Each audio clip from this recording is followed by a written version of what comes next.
Hi friends, உளுந்து மாவு நல்லா அரைச்சிட்டு அதில் வந்து கொஞ்சமாக தான் பச்சரிசி மாவு போட்டிருக்கேன்.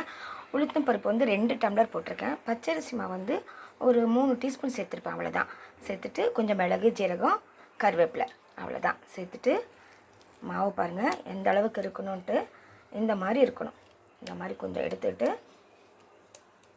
பாருங்கள் எண்ணெய் காஞ்சிட்ருக்கு. நடுவில் ஹோல் போட்டு அப்படி போட வேண்டியது தான். இது நல்லா உருட்டிக்கோங்க. கல்ல உருட்டிட்டு அவ்வளோதான்.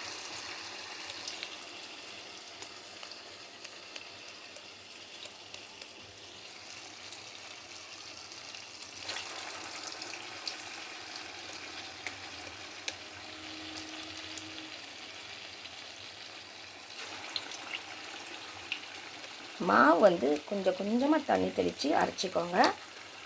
ரொம்ப 100% அரைக்க வேண்டாம். கொஞ்சம் குறைன்னு எடுத்துக்குவேன். நான் வந்து அப்படி தான் அரைப்பேன், நைஸாக அரைக்க மாட்டேன். கொஞ்சம் குறைன்னு அரைச்சிட்டு எடுத்துடுங்க. எடுத்துட்டு அப்படியே தட்டி போட வேண்டியது தான். நல்லா வருங்க, எந்த பயமும் இல்லை. பச்சரிசி மாவு மட்டும்தான் சேர்த்துருக்கேன் நான். அரிசி சேர்க்கலை. அரைக்கும் போது அரிசி சேர்த்துருவாங்க நிறைய பேர். நான் அரிசி சேர்க்கலை, மாவு தான் சேர்த்துருக்கேன். ஓகேவா? இந்த மாதிரி சேர்த்துட்டு நல்லா ஒரு வாட்டி கிளறி விட்டுக்கலாம். ஃபஸ்ட்டு போட்டதெல்லாம் அப்படி திருப்பி விட்டுக்கலாம். திருப்பி விட்டுட்டு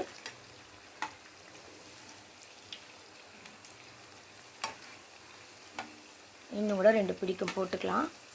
பார்த்து போட்டுக்கோங்க, எண்ணெயை பார்த்து போட்டுக்க வேண்டியது தான்.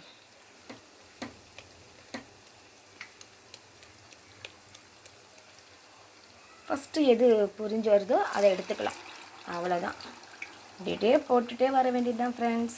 நல்லா புரிஞ்சு எடுத்துட வேண்டியது தான். குண்டு மெதுவடை ரெடி. சூப்பராக இருக்குது. வாங்க ஃப்ரெண்ட்ஸ், சாப்பிட்லாம்.